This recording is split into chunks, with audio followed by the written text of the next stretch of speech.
If you're dealing with frizz, roughness, dry texture, this video is definitely for you. We've all dealt with this at some point throughout our hair journey, and some of us actually deal with it on a regular basis. But because I'm always dealing with different things, because my hair is so kind of frizzy because of the texture, and I got a blowout with basically like very little products, and I don't like layering products. I thought, okay, I'm gonna make a video on how to achieve like smoother, silkier hair as natural as possible. And yes, I know everybody loves this backed by science term. Yeah, a lot of this stuff is scientifically true, but it's also proven by nature. Let's go. Okay, so number one, let's talk about finding the perfect shampoo for our specific hair type. I love using sulfate-free shampoo. Number one, I really can't use sulfates because they all irritate me, and I've gone through so many of them. And number two, when you're using harsh sulfates, they can really strip your hair. And again, they're not just for cleansing. I know. Shampoo is just for cleansing, right? But it really is the foundation for everything else that we do. So technically, yes, they're just for cleansing, but really it's creating a foundation for everything else we're going to do in our routine. When the sulfates, if you're using harsh sulfates, are cleansing your scalp, if they're too harsh, guess what they're doing? They're stripping the natural oils. That is also raising the cuticle layer. Hello frizz, that's what we're all trying to avoid. Haven't you noticed that when you start using better shampoo, like shampoo with better ingredients, you don't have as frizzy hair, especially here on the crown? And that's what I had a conversation about with my stylist the other day. He couldn't believe how smooth my hair was here, and I've been paying extra attention to what's going on at the crown. Moisturizing shampoos are also amazing because they're going to smooth the outer layer of the hair. And guess what that does, everybody? It's going to prep our hair. We are prepping our hair to better absorb the conditioner, our masks, our leave-ins. So that is super important too. You got to find a shampoo that's moisturizing, but once again, that has hydrating enough ingredients for your specific hair type. Number two is your conditioner. So if you're not a fan of conditioner, I know some people just skip to a mask, which is just a super hydrated conditioner or like a supercharged conditioner. I'm talking about the conditioning step. So either your conditioner or a deep conditioner. Conditioner is going to, or your mask, it's going to seal down the hair cuticle. A smoother surface equals less light scatter. That's your trick for shinier hair. So you're going to lock in the moisture. This is going to reduce the static and also prevent rough texture. Another tip for you here, I love my tangle teasers. Tangle teasers are plastic, and so is my wide tooth comb, my coconut infused comb rather.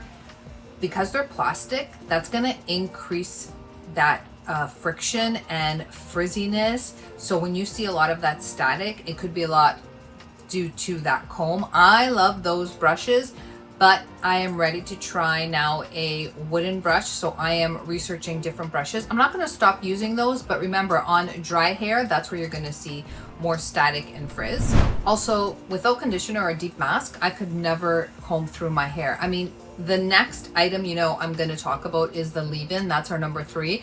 I couldn't comb my hair without leave-in either, but without a conditioner, I mean, whenever I'm in Greece, they ask you in certain parts of the world. I know, like when I'm in Spain, they do the same thing. They ask you at the back bar if you want conditioner because it's all charged separately. And I'm thinking, if you don't put conditioner in my hair, I can't leave here without conditioner in my hair. It just doesn't work. So here's another tip for the conditioner. You want to look for certain ingredients, and I talk about this a lot. You want to look for fatty alcohols, and I spoke about this when I was reviewing Kundal because there are fatty alcohols in that conditioner, not affiliated by them, but I could give you a long laundry list because I love so many different ingredients. But really, silicones are incredible in conditioners: dimethicone, amodimethicone. Fatty alcohols, not the simple alcohols, not the denat, which is the denatured alcohol, but your fatty alcohols. They're not evil, as well as proteins, of course. You want to maximize those three things as well as other things, but those three things will definitely help us with our frizz. They're going to give you an overall more smoother appearance to the hair. Number three, it's our leave-in conditioner, my beloved leave-in conditioner. Once again, cannot live without my leave-in conditioner. This has so many benefits to the hair. You're reconditioning after you've washed out your conditioner, but this is an incredible frizz blocker. And again, read the ingredients on the back. It keeps the hair hydrated between washes and acts as a physical barrier to humidity.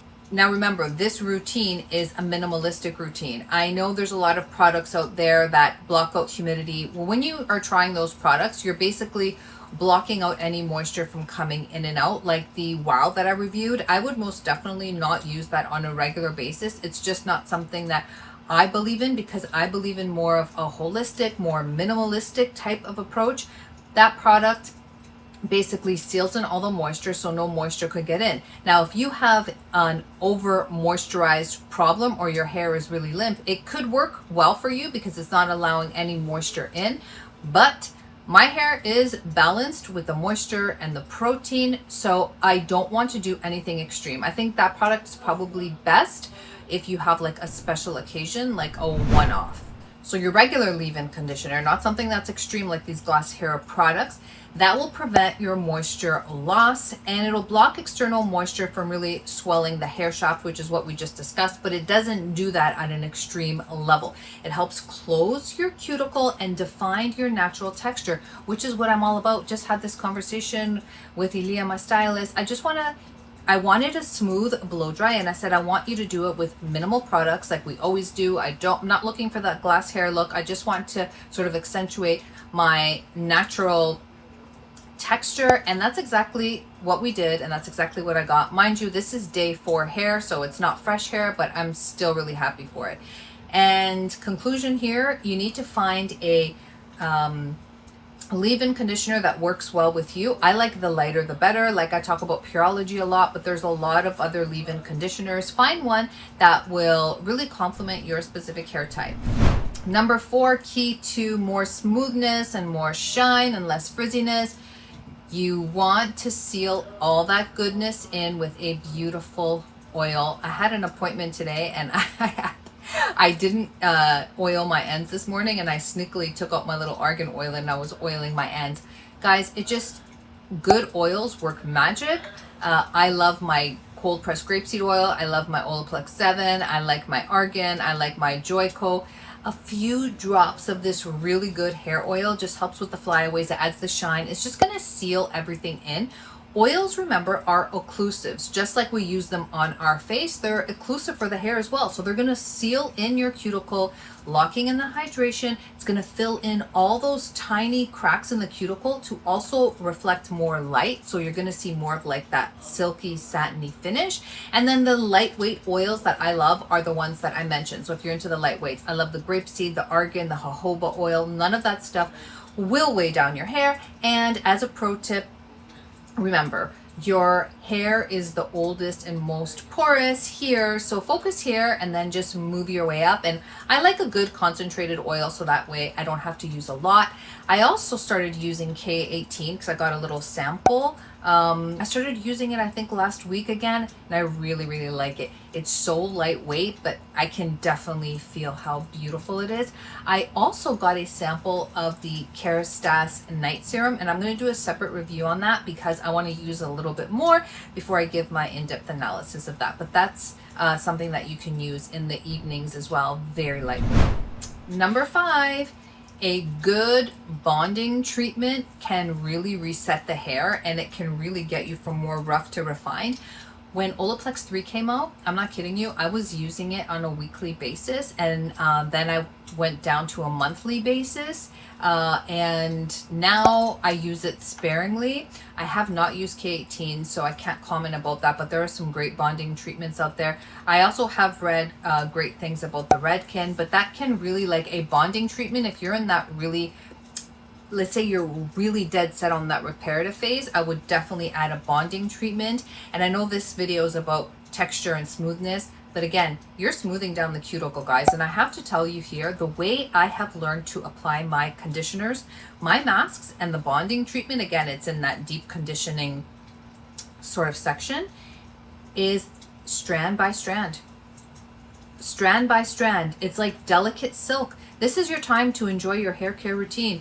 You're only going to do it once a week, these deep masks, right? So strand by strand, it really helps to repair the disulfide bonds inside the hair shaft. So just think of it while you're doing it. I'm repairing my disulfide bonds in there, and it'll strengthen your weakened hair, making it more resistant to frizz and breakage. So you're doing very good things. Take your time and really think about what you're doing instead of just slathering it everywhere. So this, over time, start doing it, and you're going to see pretty quickly with these bonding treatments. I know I saw it. You're going to see improved elasticity and smoothness over time. Again, Olaplex 3 is not even as strong as the newer bonding treatments, but I think you're going to see something straight away if you've never used one. And once again, this is important. Follow the instructions on the back. Remember, Olaplex needs a minimum of 10 minutes, stops working after 30 minutes, but your hair must be wet. Please don't, I mean, I'm not a fan of doing these overnight hair treatments. I don't like doing anything extreme on the hair because, once again, it's all about that moisture protein balance.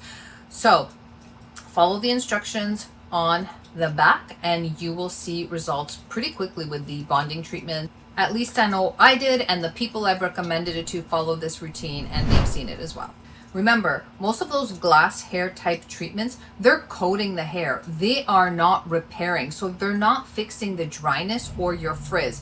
You're getting that appearance of like that smoother hair. And the Blow Up Professor addressed this beautifully in one of his videos, and he talked about how products like that can actually give you like a long-term damage indirectly because you're skipping your leave-in conditioners, you're skipping all of the other products that are actually repairing your hair and giving you more silky smooth hair because you're opting for a product that's giving you the illusion of better hair. It's actually visually, it looks better, but the inside of the hair has not actually been repaired. So I hope that was articulated well.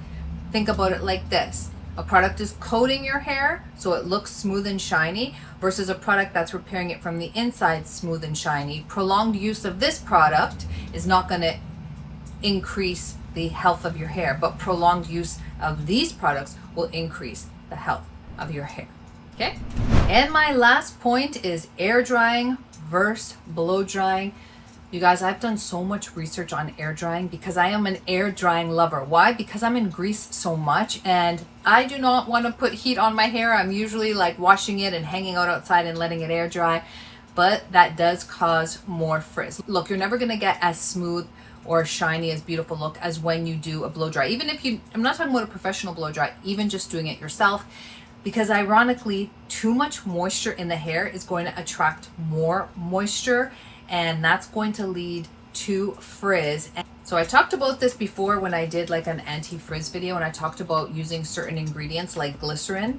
So glycerin is incredible for the hair, but let's say it's super hot and humid outside. Too much moisture in the hair is actually going to attract more moisture to the hair, which is going to give us more frizz, especially if the hair lacks a proper sealant like oil or getting it styled. So even though I love air drying in the summer months, I have learned now to blow dry with cool air. This is so key to the frizz. So think about, just like, I know everyone loves these backed by science stuff. So this is science and nature combo, right?